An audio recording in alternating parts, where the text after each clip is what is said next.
His large black hands lay atop the table, the big Remington lying between them on an oilcloth like some demon at rest.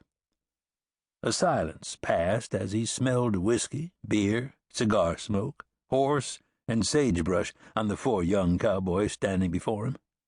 Clay finally asked, "What kind of gun do you have pointed at me?" Hank gave his friends a half-smile, not even wondering how the blind man might know that the Colt was directed at his broad chest. "It's a Colt pointed at you," Hank said a bit mockingly, but he tipped the barrel upward.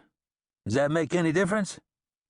Clay seemed to consider the question for a second, then said, "Nah, sir, I expect you don't." "I ought to warn you, I'm fast," said Hank, the half-smile still on his face. "I've been practicing ever since I heard about you." "I thank you most kindly for telling me," said Curtis Clay, "but I take on all comers." "What I'm saying is I'm danged fast." As Hank spoke, he looked at a tall hickory walking stick leaning against the table beside the blind man. "Are you more than 50 cents fast?" Curtis asked respectfully. "Oh, yes," Hank said confidently. "I'm more than 50 cents fast. I might be $5 fast. Are you sure you want to try me?" With no expression on his broad face, Curtis said flatly, "You're the one come looking." 3 of the 4 cowboys exchanged grins and nodded. "He's got you there, Hank," Dennis Barnes said. "I expect you'll have to put up or shut up." "Yeah," said Rupert Knowles. "I don't mind telling you I'm betting $1 on the Mr. Clay here," he corrected himself. "So get your money up and let's get on with it." "Not so danged fast," said Hank, giving Rupert a stern look. "Before I put up any money, I ought to get some kind of idea to see what I'm up against." The 4th cowboy, a serious-looking young man named Omar Wills, stood to the side, eyeing his companions and blind Curtis Clay with equal contempt. "What a waste of time," he grumbled to himself, hearing Hank Lindley begin to have second thoughts. "I'll be at Little Ace's." He turned back to where he'd tied his horse alongside the others. "You can let me know who wins." "Stick around a minute, Omar," Dennis Barnes called out. "This'll be a hoot." "I've got better things to do," Wills growled under his breath, snatching his horse reins and flipping himself up into the saddle. "Oh, yeah? Like what?"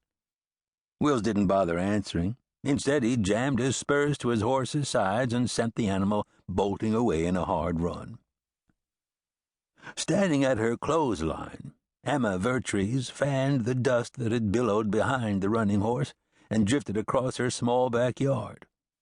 As the young man had sped past her yard, he'd once again looked in her direction and touched his hat brim.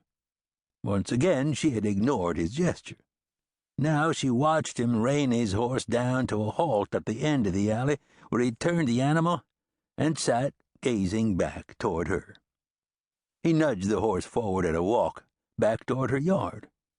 She looked away from him quickly, still hoping that ignoring him would send him on his way. But she was wrong.